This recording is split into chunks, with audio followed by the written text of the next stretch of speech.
Hello everyone, मेरा नाम प्रिया है और मैं रहती हूँ बेंगलोर में अपना फैमिली के साथ। ये वीडियो मैं बनाई थी जब विहान 6 मंथ था। और 6 मंथ जब था ना विहान, मुझे उतना टफ़ नहीं होता था विहान को संभालने में जितना अभी टफ़ होता है। मतलब उस टाइम तो उसको जैसे रखता था वैसे रहता था। देखो कितना अच्छा गोदी में है।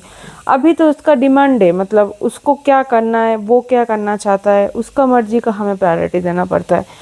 तो ये वीडियो मैं इसलिए बनाई थी ताकि मैं विहान को अकेले कैसे पाल रही हूँ, अकेले सारा काम कैसे मैनेज करती हूँ, उसी को लिए। तो इस दिन ना मैं ग्रोसरी लेना था, हम लोग गए थे डी मार्ट ग्रोसरी के लिए। हालांकि हर मंथ ही जाते हैं ग्रोसरी करने के लिए डी मार्ट, बट बिहू को लेके जाते हैं। बिहान 6 मंथ का था जब हम लोग उसको डीमार्ट लेके गए थे, but this is not a first time.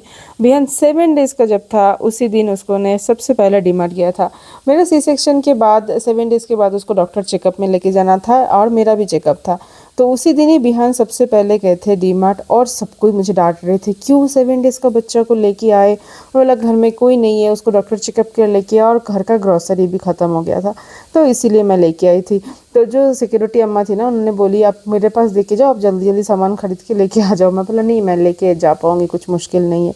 तो इधर बबन का आया था कुछ ऑफिस का कॉल, और बिहू भी हमेशा पापा, मतलब बचपन से पापा का जो प्यार है ना वो अभी भी है। Like he loves his father more than me, but it's not like वो हमेशा पापा के साथ रहता है। वो 5-10 मिनट्स वो रहेगा, उतना इनफ है उसके लिए। चलो बात करते करते पहुंच गई मैं डीमार्ट। ये यलंग का ब्रांच है, और जब मैं ये ब्रांच में जाती थी तब एक ही डीमार्ट था, बट अभी हमारे यलंग में दो दो डीमार्ट ओपन हुआ। मैं अपना बैग अंदर रख के अभी सिक्योरिटी चेकिंग करके जा रही हूँ।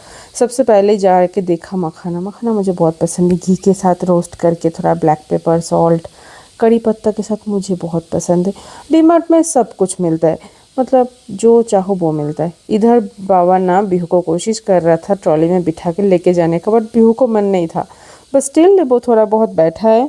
मोस्टली इतना छोटा बच्चा को ना कोई डीमार्ट नहीं लेके आता, क्योंकि बहुत क्राउड होता है डीमार्ट में और बहुत सारा लोग आते हैं। बोलते ऐसा बच्चे जाने से नज़र भी लग जाता है। हालांकि मैं ये सब चीज़ों में बिलीव नहीं करती हूँ। मैं जाती हूँ, अपना सामान उठाती हूँ, घर आ जाती हूँ।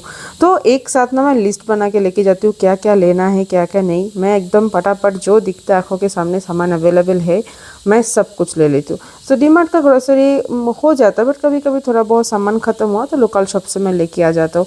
बिहू बहुत एंजॉय कर रहे। उस टाइम पे तो बिहू छोटा था, कुछ परेशान नहीं करता था, पर बिलीव मी अभी जाने से तो बहुत परेशानी करता है। उसको हर चीज़ चाहिए, उसका पसंदीदा के अनुसार हमें सामान लेना पड़ता है। सी सेक्शन के बाद मुझे एक दिन के लिए भी रेस्ट नहीं मिला था, और बिहू का ये शक्ल देख के मुझे थकान भी नहीं होता है, मैं कर लेती हूँ। हाँ, मेरा बैक पेन ज़रूर है, वो तो रहेगा I think life long, but yes बाकी काम मैं खुद मैनेज कर लेती हूँ। सो बबन का जिस दिन छुट्टी होता है उस दिन ही ये सब काम ख़त्म कर लेती हूँ। तो अकेला जाके ये सब ग्रोसरी लेना डीमार्ट से टू टफ। तो डीमार्ट में starting from makhana to oil, ऊपर बर्तन का सेक्शन भी है, क्लॉथ भी मिलता है, शूज़ भी मिलता है, बुक्स एक्सेसरीज भी मिलता है, सब कुछ मिल जाता है। तो उस दिन हमें सिर्फ ग्रोसरी लेना था, और बहुत गर्मी होता है अंदर, तो मैंने रिस्क नहीं लिया। अब जल्दी जल्दी सामान लेके आ जाओ, क्योंकि बिहू गर्मी ना लगे, उसने रोना ना चालू कर दे। 6 मंथ तक बिहू को मैं एक्सक्लूसिव ब्रेस्ट फीडिंग कराई, बाहर का खाना कुछ नहीं दिए।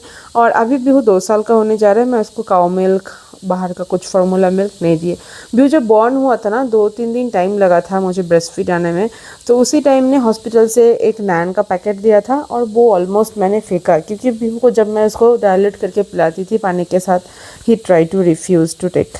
सो हम दोनों ना बैलेंसिंग में काम करते हैं। जब मैं बिहू को पकड़ती हूँ बबन सामान लेते हैं, और जब बबन बिहू को पकड़ते तब मैं सामान उठाती हूँ। और हाँ, मैं घी तो उस टाइम घर पे बनाती थी, इसीलिए मैं बहुत सारा बटर लेके आती थी, मिनिमम 250 ग्राम बटर, और 4-5 पैकेट उठा के लेके आई। और पनीर भी लेके आती थी, बट हालांकि अभी मैं पनीर घर पे बनाती हूँ। तो फिर मैं डेट चेक कर रही थी कौन सा, क्योंकि उन लोग क्या करता है, जो जल्दी जाने वाला है इन एंड आउट करके रखता है। सो इसके बारे में मैं आगे वाला वीडियो में बताऊँ क्या होता है इन एंड आउट। जब मैं बार्टेंडर में काम करती थी, ये सीक्वेंस में हमें सामान रखना होता था। एग्जाम्पल, कभी कोई जूस का पैकेट आया जो 4 दिन से पड़ा है, उसको आगे रख के जो नया स्टॉक आया उसको हमेशा पीछे रखना होता है। इस is called in and out. तो ये प्रोसेस के बाद मैंने अपना बाकी सामान ले लिया, और बबन लग गए लाइन पे, क्योंकि इसका लाइन भी काफ़ी लंबा होता है, कभी कभी आधा आधा घंटा भी रुकना पड़ता है। तो हम लोग जिस दिन गए थे उतना क्राउड नहीं था, थोड़ा बहुत सामान के बाद ही हमारा हो गया। बाद में मैं ले ली थी चीज़। तो चीज़ मैं खुद पसंद करती हूँ खाना, और अभी बिहू भी पसंद करता है। बिहान के बाद हमारा लाइफ चेंज ज़रूर हुआ है। रात का नींद में डिस्टर्ब हुआ, हमारा शेड्यूल में थोड़ा प्रॉब्लम हुआ, बाकी सब कुछ सेम है। हम लोग जितना बाहर जाते थे बाहर भी गए, जाते घूमना है उतना भी सब कुछ करते। हाँ, ये वीडियो में और एक चीज़ बताती हूँ, मैं इतने सारा मिल्क पैकेट क्यों ली कि कुछ दिन बाद ना, मतलब ये जब मैं सामान लिया उसका नेक्स्ट डे या 2 दिन बाद ही बिहू का राइस सेरेमनी था, जो कि हमारा बंगाली कल्चर में होता है मुख्य भात, वो करने वाले थे। तो उसके लिए सारा सामान मैंने लिया सो दैट वो सेरेमनी भी अच्छे से हो जाए। हालांकि प्रेगनेंसी में मेरा कोई सेरेमनी जो शाद होता है, गोद भरा, ये सब मैंने कुछ नहीं सेलिब्रेट किया।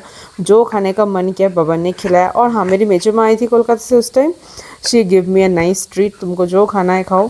सो प्रेगनेंसी में बहुत सारा तरह तरह का क्रेविंग होता था खाना खाने का, आज ये मन कर रहा है कल वो मन कर रहा है, तो ये वैसे करके रहती थी। हाँ, 2 चीज़ मैं प्रेगनेंसी में नहीं लिए, वो है कॉफ़ी, एक पाइनएप्पल और एक है रॉ पपाया। ये तीनों चीज़ मैंने पूरा प्रेगनेंसी में अवॉइड किए। बिहू के लिए डायपर भी लेती हूँ हम लोग इधर से, डायपर बहुत कॉस्टली है और बहुत ज़्यादा जाते हैं, मतलब क्या ही बोलो। तो सामान लेना हो चुका है, अभी हम लोग जाएंगे घर की तरफ। तो हम लोग इधर सारा सामान को कोशिश कर रहे हैं बैग में डाल के एडजस्ट करने का, क्योंकि स्कूटी में आए। और लास्ट में एक ही बात बोलूँगी, माँ बनने का जो जर्नी है ना, is all about sacrifice. Thank you for watching this blog, bye bye.